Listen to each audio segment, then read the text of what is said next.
Hey, this is Doc Yates. I'm a naturopathic doctor, registered acupuncturist, and a kinesiologist, owner of the Yates Naturopathic Clinic, and the founder of the interactive health website, Able Health. And this is the Simply Health Podcast, a show for females where I work to simplify and demystify the secrets of achieving optimal health naturally, based on my own experience in working with thousands of female patients over the past 15 years of my clinical practice.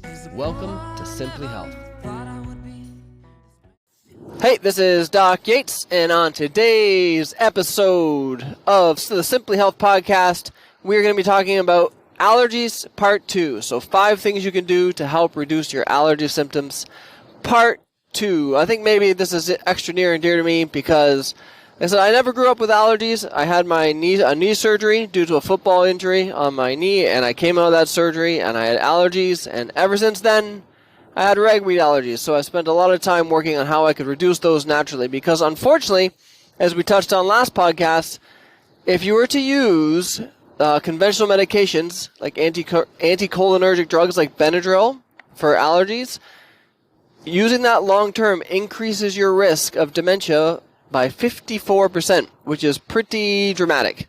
So what you want to do is figure out as many natural treatments that you can do to reduce your allergies so that you're comfortable long-term, regardless of the allergy season or whenever you are in, and feel great knowing that you're using safe, natural methods. So just a recap from yesterday, a real quick review. We're not going to spend much time on this. But number 1, if it's during your allergy season, reduce your sugar and dairy. Try to identify and remove food sensitivities. Consider using, now this is not just during your allergy season, but you could consider using what's called slit drops or sublingual immunotherapy.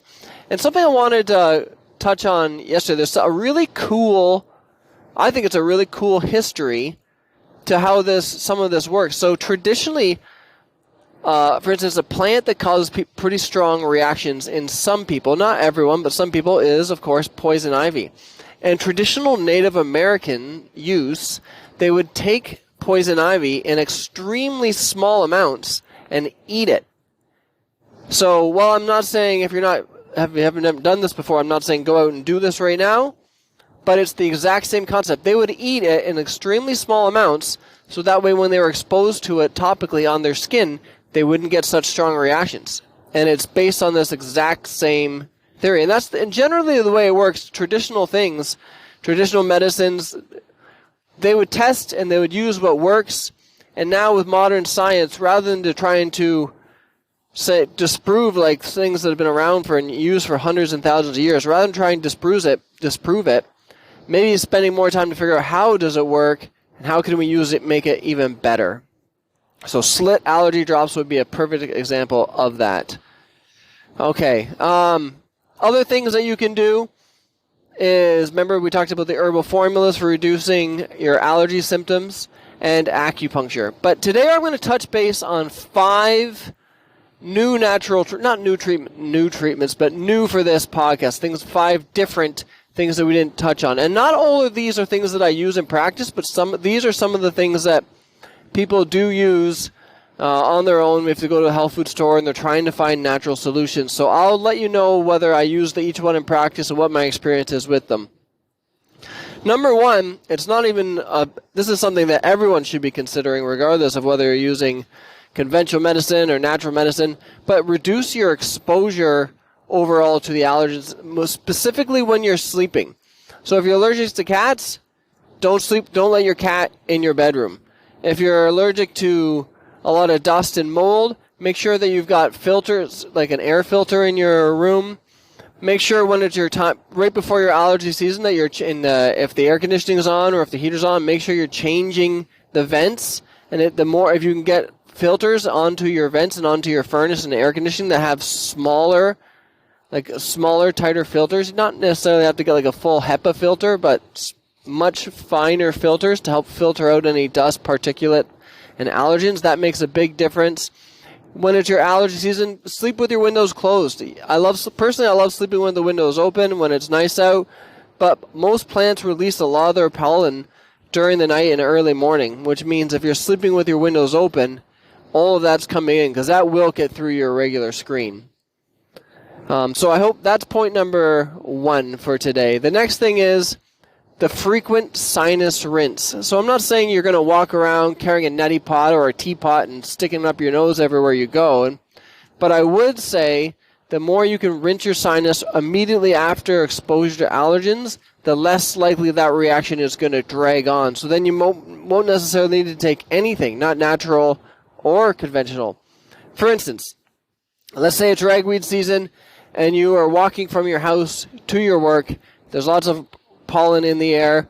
The moment you get into your work, even if it means just going into the bathroom, cupping a little bit of water into your hands, and then just rinsing your sinuses just by snorting a little in and out, doing that 3 to 5 times, that will get the pollen off of your mucous membranes. So it's not like just this pollen in the air is what's making you have these allergic reactions. It's when the pollen is in contact with your mucous membranes, which I mean by this is inside your nose. When the pollen's just sitting there, you'll be getting these reactions. So by rinsing the pollen off, there's nothing for your body to react to. So using these quick little sinus rinses when you first go into work, a lot of times people will just pop an allergy medication to get on with their day, and then maybe it makes them feel drowsy, makes them feel off. Either way, there's nothing to react to if you don't have any pollen in your sinuses. I kind of beat that point to death, but I hope you get it. Point number 3, allergy tea. Allergy tea is the same as the allergy herbal formulas that we talked about, but you can do it in tea form. So literally that means every time you're hydrating yourself during the day, you're doing something to reduce your allergy reactions. And the nice thing is that a lot of the herbs that go into the allergy tea are, for instance, like nettle, schisandra, licorice. These are herbs that have a lot of other health benefits. They're really good for detoxification. I've seen nettle have great effect for people with kidney problems and bladder issues. It's very good for, that would be the main one. I guess it's also good for protein metabolism. Schisandra is really good for detoxifying chemicals out of your liver, and especially plastics. Licorice is good for your immune function, anti-inflammatory. So literally, the point I'm trying to make is that by using these teas and drinking them on a regular basis during allergy season, you're not just going to be reducing your allergy symptoms, you're going to be greatly benefiting your health. And these teas actually taste good, because there's a lot of teas that work for detox, like milk thistle, or they're disgusting. So if you can get a tea that tastes good, helps your allergies, and helps other things, do it. So consider allergy tea. Now, the next 2 points are not things that I use in practice, and the reason I'm bringing these up is because when people I find when they're left to try and figure things out on their own, just using the internet or going to a health food store, this is pretty much what they come back with. So people will use a combination of quercetin and vitamin C. This has been getting a lot of attention during COVID. People were talking a lot about quercetin and vitamin C. In practice, for allergies, I have not found it to be that helpful. If you want to use quercetin-rich foods like apples and onions, go right ahead. I'm not opposed to quercetin and vitamin C, but for me, if I'm going to spend money on something as a product to help with allergies, I want to pick something that I know works better, and I just have not found that has worked well for myself or for my patients. The other thing that is a lot more you'll see out there on the internet in terms of treatment is they talk about, people say change your diet to reduce your allergies, and then you're going to find these posts and everything about histamine-rich foods. So the thought is if you're eating foods that have histamine in it, therefore that's increasing your histamine bucket like we talked, and the more histamine, the worse. The thing is that histamine is an amino acid that your body would break down. It's also too big. It's too big that it shouldn't really be passing into your bloodstream anyways. So to complicate the diet by avoiding even more foods, because let's face it, I put people on difficult diets every day, and diet has got to be one of the most hardest things to change. Cutting out lots of foods is, I'm not going to lie, it is difficult. So if I'm going to make someone cut out some foods, I better make sure it's going to be worth their while. So I'm not going to make someone cut out even more foods, like histamine-rich foods, unless I've seen it consistently in practice. And when I've used it, I didn't see a difference at all. So I would say if you had to pick between some histamine-rich foods, dairy, sugar, and someone's food sensitivities, I'd be picking dairy, sugar, and food sensitivities, which is why I talked about them in the first podcast. So those are the 5 points today. Let me wrap things up. Reduce your exposure to the allergens themselves and the pollens themselves, especially when you're sleeping, like in your bedroom. When you are exposed, use a sinus rinse. Just splash some water or snort some water up and out your nose to clear the allergen and pollen out of your sinuses and off your mucous membranes. Consider using the allergy herbs as a tea so you can just drink it throughout the day. And in terms of the quercetin and vitamin C and the histamine-rich foods, I've never seen much benefit to it. But if you're a practitioner or if someone who's dealt with allergies and you found that has tremendously helped you, let me know. I'm not sure if there's a comments you can leave or send me a message. Let me know what your thoughts are, and I'd be happy to hear them. So this is Doc Yates signing off, and I hope this was helpful. And again, this is for all of our enablers. So remember, this is for the ablehealth.us.